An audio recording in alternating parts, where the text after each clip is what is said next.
Okay, now I'm going to show you how to upload a match, and then I'm going to show you how to annotate a match. So we're in my library right now, and first you can send an invite right here at the top to anybody, whether they have an iOS phone or not. They can still sign up to the app by signing up to fullcourttennis.com. So you can send them an invite to download the app if they have iOS, or an invite to sign up to the website. If you have an iOS device, you can have an account on both. So here we're gonna go. You can upload videos right here. You can upload from your local drive, from Dropbox or Google Drive, and then once it's loaded in your library, you can open it.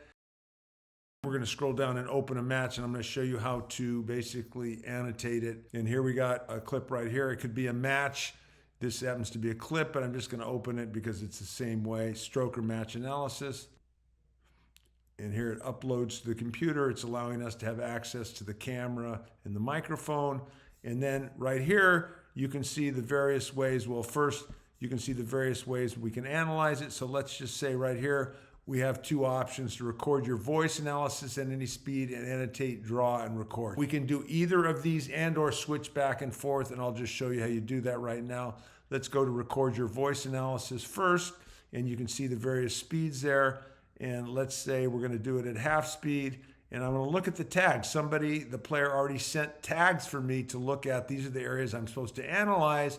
And let's look at the first one is 2 to 7 seconds. And we hit that, and you can see that it loads from 2 to 7 seconds. And then I have to stop it when it hits the red, or I can continue recording if I wanted to. So I hit the record. It's going to record my face.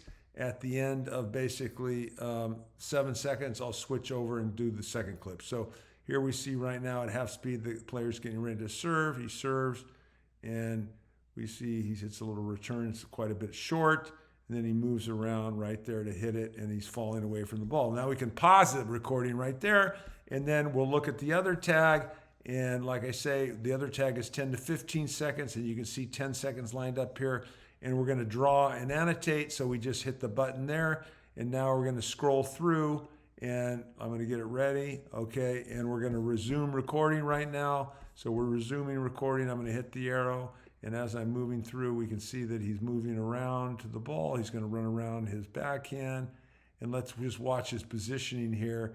And you can see right here his positioning, and the right foot is there. The left leg is out. And let's watch, because I think he's going to go right to left on the ball, and he's not really going to go forward. He's going to fall a little bit away from the ball right there. You can basically switch back and forth if you wanted to. You could pause, or you could go back to recording this and resume recording with the autoplay. So it's easily to switch back and forth. And I'm just going to resume play and then finish it right there. And so once it's processed, then you're ready to share it to a lesson space, or you can send it to email or to social media, and you'll see it processed right here. And then it should show at the top here, and once it's finished, processing, you'll be able to share it. Now it's processed, and you can see the video is ready to share. You can email it, you can share it right here, or you can put it in a lesson space, okay?